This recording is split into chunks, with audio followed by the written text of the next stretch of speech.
A massive black bear towering over 3 meters tall lunges at him with fury.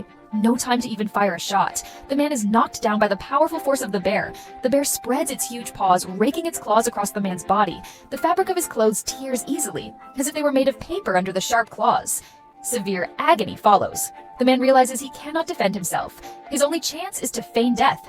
The bear sees him stop breathing. It presses its paw onto the man's head, then stomps down hard. Next, it shifts its paw to the man's torso, and stomps a few more times. Finally, the bear turns and walks away.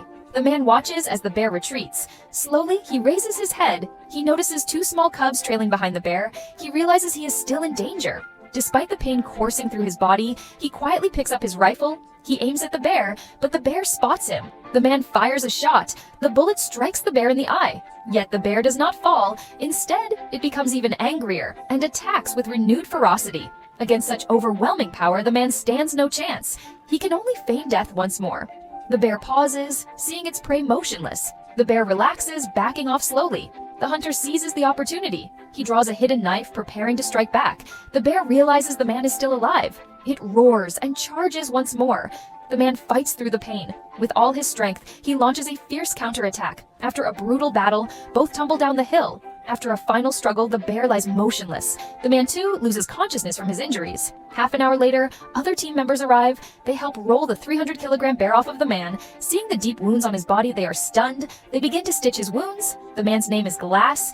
They are fur trappers from the brutal 19th century, hunting animal pelts in the mountains. Due to the widespread slaughter of animals, they were violently attacked by local Native Americans and fled here. They didn't want to abandon the injured Glass. One man carried Glass to continue the journey. The team members agreed, knowing that with Glass's condition, he wouldn't survive for more than 3 days. Soon, they crossed a river and trekked through the jungle. When they reached the frozen land, the team began to grumble. Finally, when they faced a snow-capped peak, the tension came to a head. After Tom persuaded the leader reluctantly decided to leave Glass behind. But he couldn't bear to make that choice. Glass was the most experienced hunter and had followed the leader for years. He didn't want Glass's life to end this way. In the end, the leader decided to leave 3 men behind to watch Glass die and bury him. Afterward, each would receive a $100 reward. Glass's son and an honorable young man volunteered to stay behind. They even gave up the cash reward. Upon hearing about the $300 reward, Tom decided to stay, so the 3 of them began waiting for Glass to pass. The following day, Glass's son and the young man went hunting. Tom stayed behind to guard the camp. He suddenly spoke to Glass. "Don't hang on any longer. Let me help you on your final journey. I'll make sure your son gets out of here safely." Once he finished speaking, Tom covered Glass's mouth and nose. At that moment, Glass's son noticed what was happening. He kicked Tom to the ground, then aimed his rifle at him, facing the threat of death.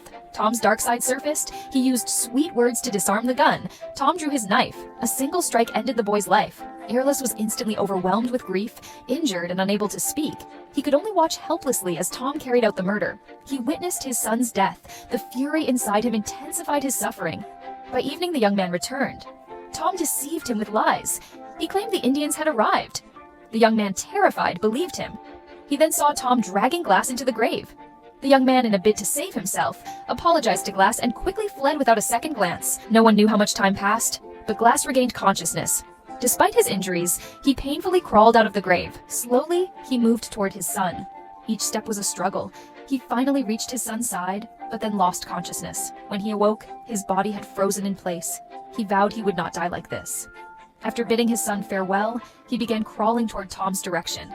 He was on a path of vengeance. To stave off hunger, Glass found a buffalo carcass. He pried open a piece of it and drank the water inside, replenishing his strength. But it wasn't nearly enough. He had to venture deeper into the jungle to eat wild grass. Still not enough. He had no choice but to keep crawling in search of food. In the harsh winter, the area for miles was deserted. Glass, gravely injured, had a fever and a broken leg. He crawled to the riverbank. He had just drunk some water when it leaked from his throat wound. Without proper tools, he could only resort to the simplest and most brutal solution. He applied gunpowder to the wound and ignited it. That night, he ate a small bird. He spent the night beneath a rock wall by the river. The next morning, he tried to stand, but the pain racked his body, forcing him back down. Unable to move, he could only forage for wild grass and tree roots. He watched the deer herd in the distance and raised his arm in a gesture. He mimicked a shooting motion. How he longed for help. All of this was Tom's fault for his treachery. As Glass carved Tom's name into a stone, the Indians who were chasing them arrived. Glass instinctively retreated. To escape, he submerged himself in the icy river, but the name on the stone gave him away. The Indians spotted him. Glass did not hesitate. He plunged into the water. The Indians shot arrows at him relentlessly. To avoid being hit, he advanced through the water. But when he surfaced again, he found himself facing a rushing waterfall. With no escape, he had no choice but to follow the river's current. He swam desperately, trying to keep his head above the water. Finally, he spotted a floating tree branch. It was his only hope. He clung to the branch tightly, continuing to drift down the river. 2 hours later, Glass had finally escaped the Indians' pursuit. But by this point, his body was frozen stiff. Shivering, he lit a fire. He had to dry the water from his body quickly. But the pain from his wounds was unbearable. The river water had caused the wounds, which had almost healed, to flare up again. In this harsh environment, Glass couldn't treat his injuries. He couldn't care for them any longer. He jumped into the water and caught a live fish. Without hesitation, he ate it raw. Not long after, he heard the roar of a beast from the hill. Climbing up, he found despair. A pack of wolves was surrounding a wild wolf. He can only proceed once the wolf pack has gone. In the still of the night, Glass is awakened by the howls of the wolves. An Indian scares off the pack with fire. He takes the dead wolf from them. He approaches and kneels on the ground, showing that he means no harm. He even asks for some meat.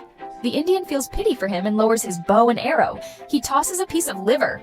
Glass doesn't hesitate. He devours it hungrily. It's almost impossible to swallow. He eats while feeling dizzy, catching the mocking gaze of the Indian. Refusing to give up, he stuffs it all down.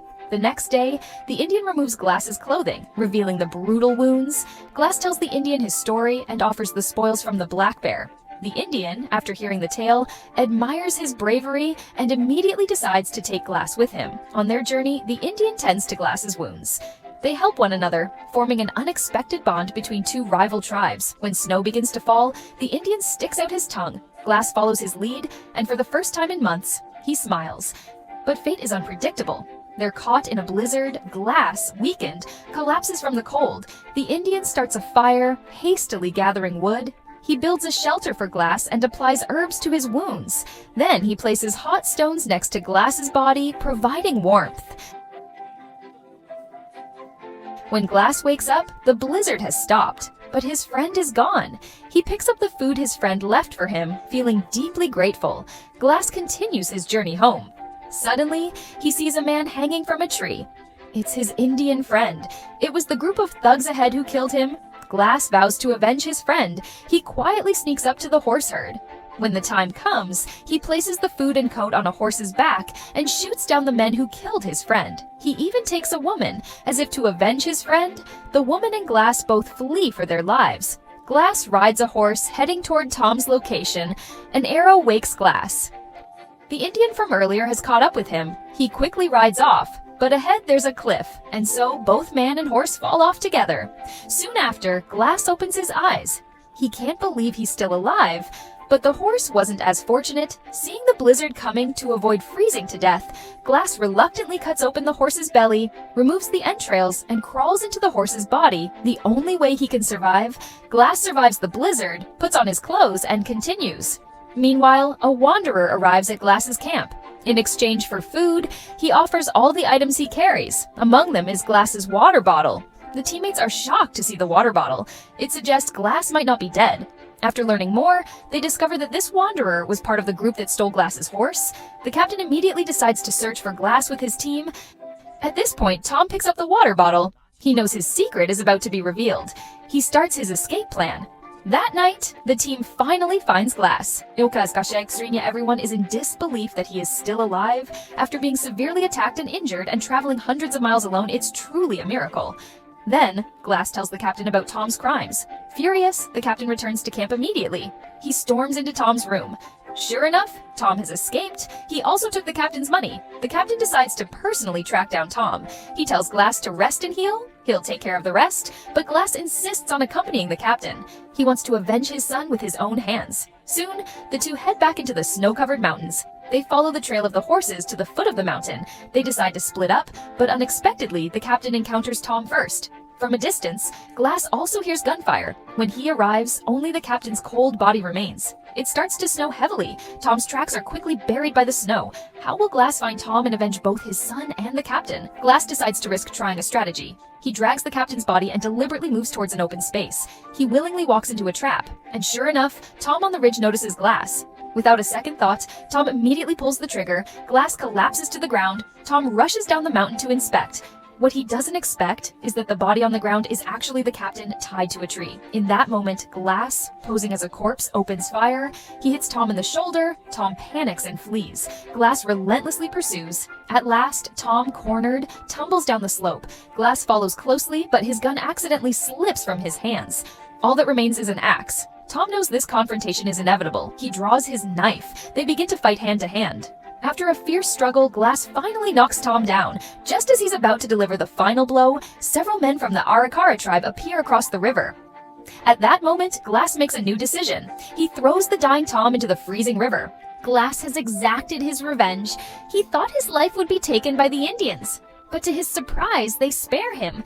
When he looks up, he realizes it's the woman he saved days before. The Revenant wins Best Actor at the Oscars. He becomes an Academy Award winner.